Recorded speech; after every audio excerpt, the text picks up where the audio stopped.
우리가 이미 잘 알고 있는 내용을 제가 좀 다시 또 정리하면 그렇습니다. 창세기부터 말라기까지를 우리는 구약이라고 합니다. 이거 모르는 사람 아무도 없지요. 그런데 이 창세기부터 말라기까지의 구약 성경은 오실 예수님에 대한 그림자에 대하여 기록하고 있습니다. 그러니까 실체가 아니고 그림자다 이 말이죠. 그러니까 예수님이 오신다는 것을 기록하고 있는데, 이 구약 성경에서는 오실 예수님에 대한 예표적 그림을 보여준다 그 말입니다.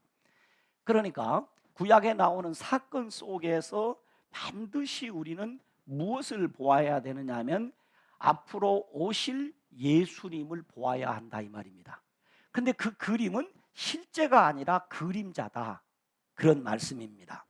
그리고 마태복음부터 요한계시록까지를 우리는 신약 성경이라고 하는데, 바로 이 신약 성경에는 구약에 예언한 그림자에 대한 실체로 오신 예수님에 대하여 기록하고, 또 다시 오실 예수님에 대하여 기록을 하고 있다 그 말이에요.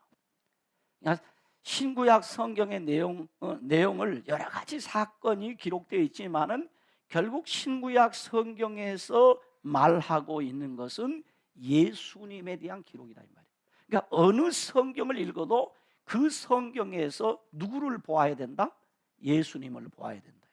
그래서 우리는 모든 성경을 통해서 예수님을 배워야 하고, 예수님을 만나야 하며, 예수님을 닮아가야 합니다. 그런 의미에서 우리가 지금 함께 배워가는 사사기에서도 사사기를 통하여 계시하신 예수님을 배워야 하고, 사사기를 통해서 계시되신 예수님을 만나야 하며, 사사기를 통해서 우리에게 계시되신 예수님을 배워야 합니다. 닮아져야 합니다. 그래서 오늘은 이 사사기 10장 1절부터 12장 7절까지의 말씀을 중심으로 위대한 구원자의 희미한 그림자 있다, 제목이 좀 거창합니다. 위대한 구원자의 희미한 그림자 있다라는 제목의 설교를 통해서 은혜를 받고자 합니다. 그러니 결국 사사기를 통해서 구약 성도들에게 오늘 가르치려고 하는 것은 앞으로 여러분들에게 잠깐 여러분에게 평화를 주는 사사가 아니라 영원하고 위대한 그리고 유일한 구원자가 오신다, 이것을 사사기를 통해서 우리에게 가르쳐주고 있는데, 오늘 본문에 나타난 이 입다라는 사람을 통해서 더욱 분명하게 예수님을 우리에게 소개하고 있다 그 말씀입니다.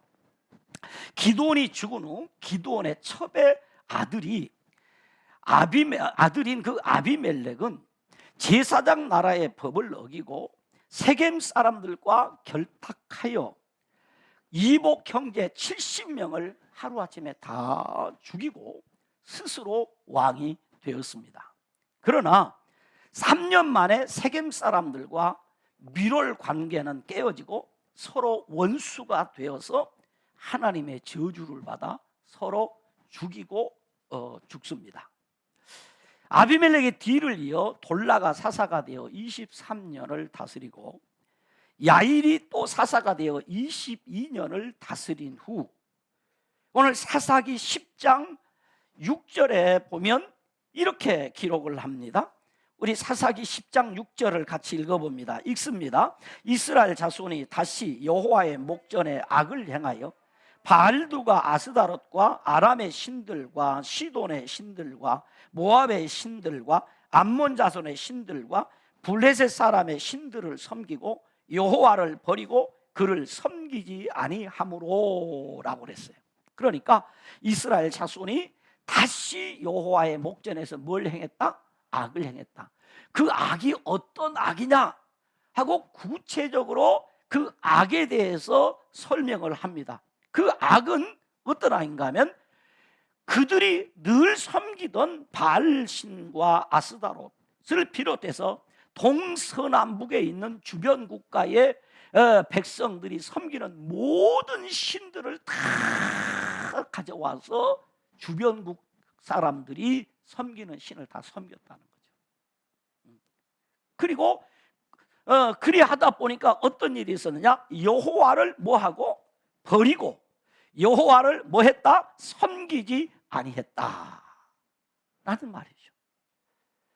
그러니까 진짜 섬겨야 될 하나님은 섬기지 아니하고 섬기지 말아야 할 주변 국가의 온갖 잡신들을 다 불러 모아서 그 잡신들을 섬기고 있더라 그 말입니다.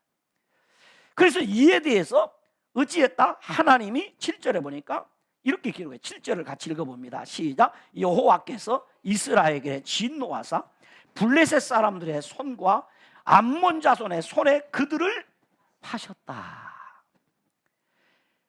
하나님을 섬기지 아니하고 우상을 섬기는 일에 대하여 하나님이 뭐 하셨다? 진노하셨다. 그래서 블레셋과 암몬 사람의 손에 그들을 팔아버렸다. 그래서 어떻게 됐느냐? 아모리 족속의 침략을 받아 18년 동안 억압을 받았다 이거죠. 18년 동안 그들이 억압을 받았어. 그리고 암몬 자손의 침략으로 이스라엘의 공고가 아주 심하게 되었다라는 스토리가 오늘 10장의 내용입니다. 여기서 하나님이 진노했다 이 말은 하나님이 진노하셨다. 여기 진노하셨다는 말은 여호와의 분노가 불이 탔다 그런 말이에요. 여호와의 입과 코에서 나오는 강렬한 불길을 연상하는 표현입니다.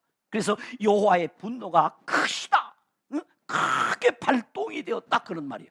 그래서 하나님이 팔았다 이 말은 팔았단 말은 버렸다 혹은 약속을 무효했다 그런 뜻이 아니라 보호하기를 멈추셨다. 하나님이 진노하셔서 이스라엘 백성들을 보호하는 것을 잠깐 멈추셨다 그런 말이에요. 여러분, 하나님을 떠난 백성들에게는 하나님의 진노가 임했습니다.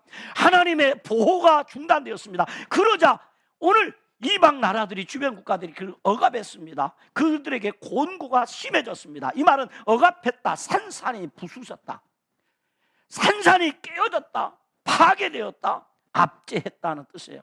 그러니까 하나님의 진노로 산산이 부서지고 깨어졌다 그런 말이에요.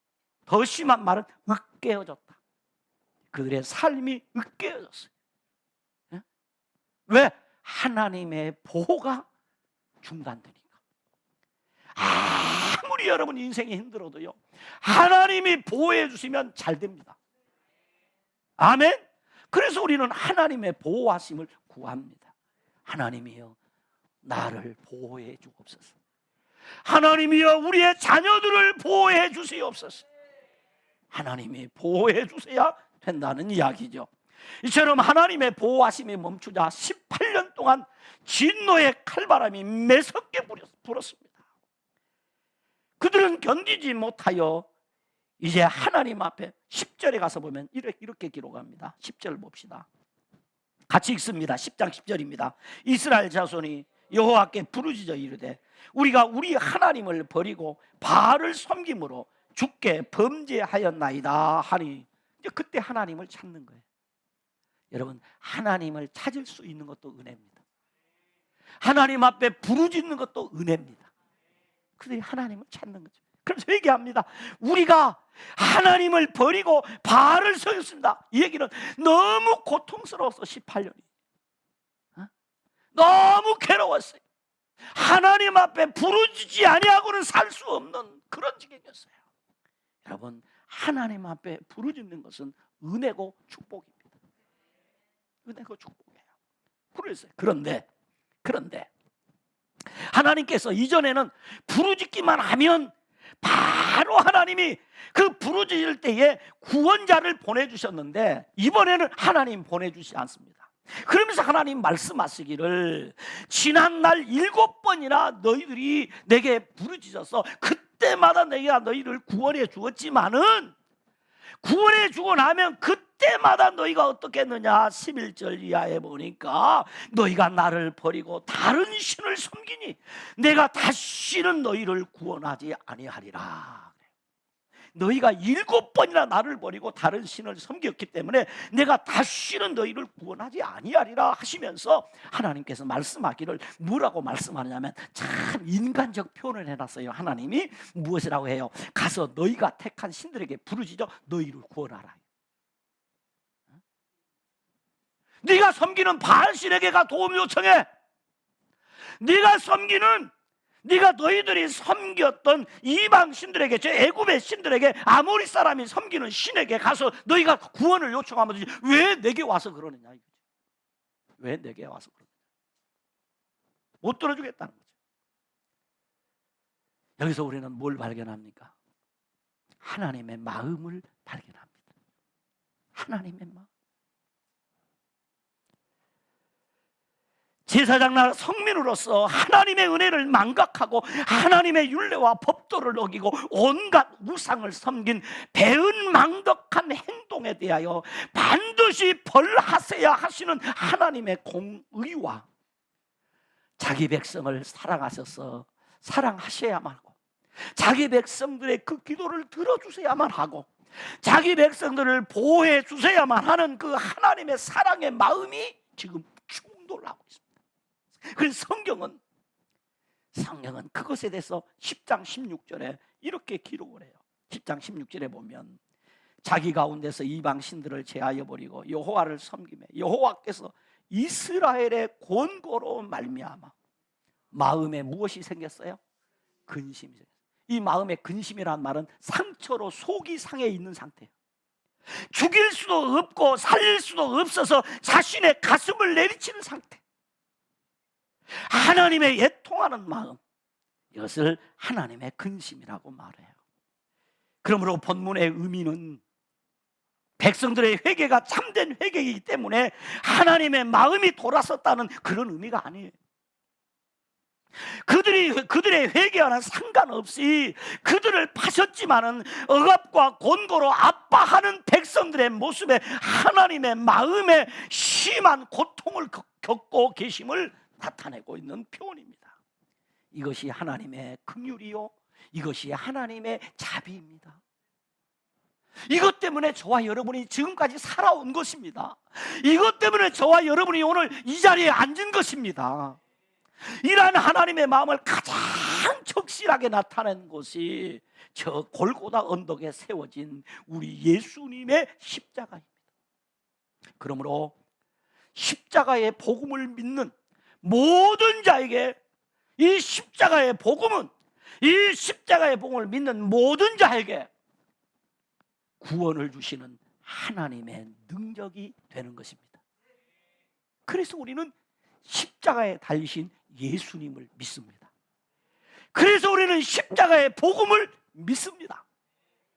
그렇습니다. 우리가 비록 악하고 약하여 넘어지고 자빠져서 죄를 범해도 다시 일어설 수 있고 하나님 앞에 다시 나올 수 있고 다시 우리가 회복될 수 있는 것은 내가 무슨 의가 있어서가 아니고 내가 뭐 심령이 좋아서가 아니고 하나님의 자비와 긍휼의 마음이 가득히 담긴 십자가의 복음을 믿음으로만 가능한 것입니다. 이 십자가의 복음으로만 우리가 다시 일어설 수 있고 다시 살 수 있고 우리가 회복될 수 있습니다. 그래서 우리는 찬송하잖아요. 십자가 내가 처음 볼 때에 나의 마음의 큰 고통 사라져 오늘 믿고서 내 눈 밝았네 참내 기쁨 영원하도다. 할렐루야. 십자가, 그 십자가의 복음을 우리는 믿음으로 어떤 지경에서도 다시 일어설 수 있습니다. 다시 회복될 수 있습니다. 그렇습니다. 오늘 하나님께서는 이 사사기를 통해서 우리에게 이 복음을 가르쳐 줘요. 그때 하나님이 이러한 하나님의 마음을 담아낼 한 사람을 준비하십니다. 이러한 하나님의 마음을 담을 한 사람을 준비해요. 하나님의 마음을 담은 사람, 그 사람이 본문에 소개하는 입다입니다. 입다에 대하여 오늘 본문 사사기 11장은 이렇게 소개합니다. 길르앗 사람 입다는 큰 용사였으니, 그 다음이 기가 막힌 이야기입니다. 기생이 길르앗에게 낳은 아들이었고, 그 말이에요. 누가 낳았다고요? 기생이. 그 아버지가 어디 가서 하룻밤 잔 거예요. 자, 다시 말하면 매춘하는 여성애가 하룻밤 잤는데 그날 아이가 생겼는데, 그 아이가 태어났는데 그 아이가 입다라는 말이에요. 우리는 우리나라의 역사를 통해서 좀 잘 알고 있는 내용이 있습니다. 그것이 무엇입니까? 옛날 우리 양반네들이 낳은 아들 중에서 정실 부인이 낳은 아들을 뭐라고 했어요? 적출이라고 했어요. 첩이 낳은 아들을 서출이라고 했어요. 서자라 이 말, 서자. 그러나 노비나 기생과 같이 천민에게서 낳은 아들을 뭐라고 그랬어요? 천출이라고. 천출. 기생에게서 낳은 아들은 아들이지만은 천출이라, 천한 사람이라는 거죠. 그래서 일반 평민보다도 더 천한 신분으로 취급을 받았습니다. 천출. 그런데 입다가 바로 누구냐? 천출입니다. 천출. 천한 사람이란 말이죠. 천출로 출생해서 어떻게 합니까? 천출이니까. 그런데 입다가 도대체 무슨 죄로 천출로 태어났습니까? 입다가 무슨 죄를 범하였기에 그는 기생의 아들로 태어났습니까? 도대체 입다가 무엇을 했기에 천출로 태어난 것입니까? 그런데 그는 어린 나이에 어떻게 됩니까? 오늘 성경 본문을 말합니다. 길르앗의 아내도 그의 아들들을 낳았더라. 그의 아내의 아들들이 자라매, 이 말이에요. 그런데 어떻게 하느냐? 그들을, 입다를 쫓아냅니다. 이유는 간단합니다. 우리 아버지의 기업을 물려받을 자격이 없는 자다, 이 말이에요. 너는 우리 아버지의 기업을 물려받을 자격이 없는 천출이다, 이 말이에요. 그래서 그는 멸시를 받으며 길르앗에서 쫓겨나 버림을 받은 사람. 그래서 그는 형제를 피하여 암몬 지역 저 북쪽 변방, 아무도 모르는, 그 형제들이 알지 못하는 변방 곳, 도비라고 하는 곳, 이 도비라고 하는 지역에 가서 사는데 누구랑 사느냐? 잡류들하고 산다. 잡류들. 여기서 잡류는 도덕적으로 타락한 사람을 가리키는 말이 아니라 생활의 기반을 잃어버리고 유리하는 가난한 사람들 같이, 요즘 말로 말하면 노숙자나 난민과 같은 사람들입니다. 그러니까 여기 이 잡류들은 불의하고 혼란한 사회적 상황에서 경작할 땅도 잃어버리고 거처할 집도 없는 사람들, 즉 힘도 없고 가진 것도 없는 사람들, 가방끈도 짧고 뭐 집안도 볼 것 없고 정말 세상에 버리운 자들, 상처받은 자들, 낙오된 자들, 마치 사울의 칼날을 피하여 도망다니던 다윗이 아들람 굴에 피신하여 있을 때에 다윗을 찾아왔던 환난당한 자, 빚진 자, 마음이 원통한 자들과 같은 부류의 사람들을 오늘 여기 성경은 잡류라고 표현을 한 것 같아요. 그러니까 입다는 잡류들과 함께 출입했다, 이 말은 잡류들의 친구가 되어 있었다는 거죠. 잡류들과 함께 살았어요. 그런데 여러분, 성경을 좀 더 자세히 읽어보면 여기에 놀라운 하나님의 뜻이 담겨 있다는 것을 우리는 알 수 있습니다. 이사야 61장 1절로 3절에 보면 이사야 선지자가 이런 예언을 합니다. 여호와께서 기름을 부으사 가난한 자에게 아름다운 소식을 전하게 하시려고 어떻게 하셨느냐? 마음이 상한 자를 고치고 포로된 자에게 자유를 주시고 갇힌 자에게 노임을 선포하며 슬픈 자를 위로하고 시온에서 슬퍼하는 자에게 화관을 주어 제 대신 찬송의 옷을 입혀주시고 근심 대신에 의의 나무 곧 여호와께서 심으신 영광을 나타낼 자가 오신다고 그랬어요. 다시 말하면 잡류들의 친구가 되어서 잡류들을 위로하고 잡류들을 회복시킬 분이 오신다는 이야기입니다. 그런데 누가복음 4장 18절로 19절에 보니까 예수님께서 말씀하시기를 주의 성령이 내게 임하셨으니 이는 가난한 자에게 복음을 전하게 하시려고 내게 기름을 부으시고 나를 보내사 포로된 자에게 자유를, 눈먼 자에게 다시 보게 함을 전파하며 눌린 자를 자유롭게 하고 주의 은혜의 해를 전파하게 하려 하심이라 라고 했습니다. 다시 말하면 우리 예수님이 이 땅에 오셨는데 하나님께서 예수님에게 성령을 부어주셔서 무엇이 되게 해주셨느냐? 잡류들의 친구가 되게 해주셨다는 거죠. 잡류들을 이끄는 자가 되게 해주셨다는, 잡류들을 치료하는 자가 되도록 해주셨다는 것입니다. 바로 이 말씀은 이사야 선지자가 예언한 바로 그 예수님이십니다. 그러니까 이사야 선지자의 예언은 누가 오실 것에 대한 예언이었어. 누가 오신다? 곧 메시아가 오신다는 거죠. 큰 구원자가 오신다는 것입니다. 위대한 구원자가 오신다는 것입니다. 곧 예수님의 오신다는 얘기죠. 메시아신 예수님이 오심을 예언한 것인데 바로 그 위대한 구원자신 예수님이 오시기 전에 희미한 그림자가 나타났는데 그가 있다라는 거죠. 예수님이 오지 아니하시면 결코 이 사사기에 반복되는 악순환의 쇠사슬을, 그 고리를 끊을 수가 없는데 위대한 구원자이신 예수님이 오셔야만 이것을 완전히 끊을 수 있다는 것이죠. 그래서 위대한 구원자이신 예수님이 오시기 전에 하나님이 입다라는 사람을 보내서 바로 그 예수님이 오심을 우리에게 보여주고 있다는 것이죠. 입다는 자신의 죄 때문이 아니라 부모와 악한 자들에 의해서 버림을 받았습니다. 멸시를 당했습니다. 그러나 하나님께서는 그를 큰 용사로 세워주셨습니다. 그래서 오늘 사사기 11장 1절에 길르앗 사람 입다는 큰 용사였다는 겁니다. 여기 큰 용사라는 얘기는 뭐 키가 장골하다는 얘기도 아니고 힘이 세다는 얘기도 아니고 뭐 그 사람이 무예가 뛰어나다는 얘기도 아니고 많은 공부를 했다는 얘기도 아니고 큰 용사가 되었다는 얘기는 하나님이 함께하는 사람이 되었다는 거죠. 하나님이 높여주셨습니다. 하나님이 세워주셨습니다. 마치 건축자가 버린 돌이 진모퉁이의 머릿돌이 되게 해주셨습니다. 모든 무릎을 그 앞에 꿇게 하시고 하나님께 영광을 돌리도록 해주셨습니다. 어떻게 해요? 이제 이스라엘 백성들과 암몬 사람들과 이 전쟁을 하게 됐습니다. 그래서 암몬 자손들이 길르앗에 진을 치고 이스라엘 백성들은 미스바에 진을 치고 전쟁 준비를 하고 있었습니다. 그러나 길르앗 주민들의 머리가 없었습니다. 다시 말하면 지도자가 없었습니다. 전쟁을 이끌 지도자가 없었습니다. 그때 길르앗 장로들이, 이 장로는 지도자들입니다. 지금 길르앗에 있는 백성들하고 그 누구도 전쟁에 나가서 전쟁을 지휘할 만한 용맹한 사람이 없습니다. 그래서 그 백성의 지도자들이 누구를 찾게 되느냐?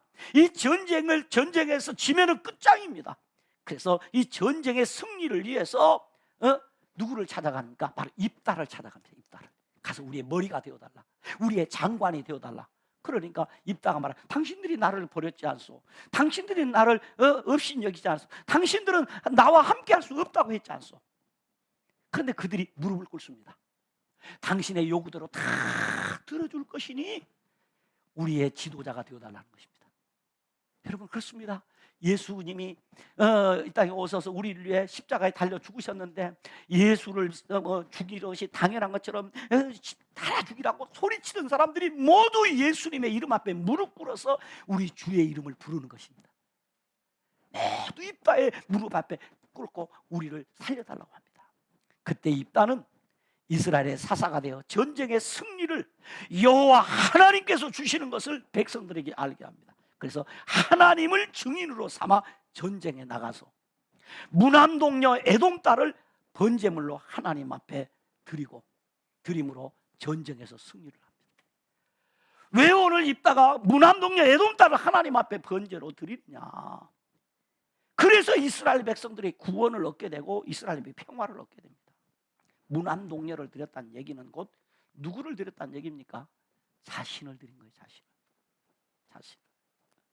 자신의 생명을 드린 거예요. 자신의 생명을. 그렇습니다. 우리 예수님이 우리를 구원하시기 위해서 어느 날 말씀 한마디로 너희들 구원받아라 그렇게 하지 않았었어요. 예수님이 친히 자신의 생명을 하나님께 제물로 드려서 우리에게 구원을 주셨어요. 예수님이 십자가에 자신의 생명을 제물로 드리심으로 우리는 평화를 얻게 되었어요. 믿습니까?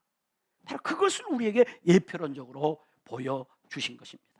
그러므로 위대한 구원자의 희미한 그림자로서 입다는 장차 오실 위대하고 영원하며 유일한 구원자이신 예수님의 예표로 우리에게 지금 소개되어지고 예수님의 사역을 우리에게 지금 보여주고 있는 것입니다.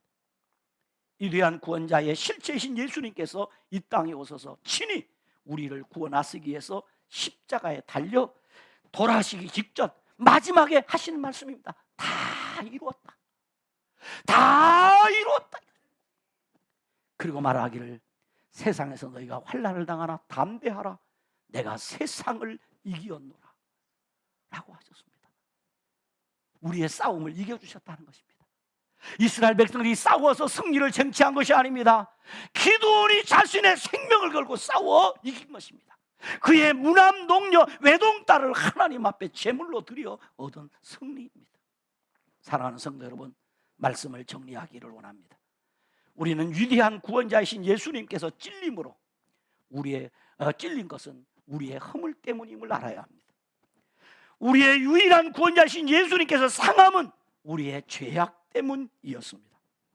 그러므로 우리의 영원한 구원자이신 예수님께서 징계를 받았으므로 우리는 평화를 누리고 예수님이 채찍에 맞음으로 우리는 나음을 받았습니다.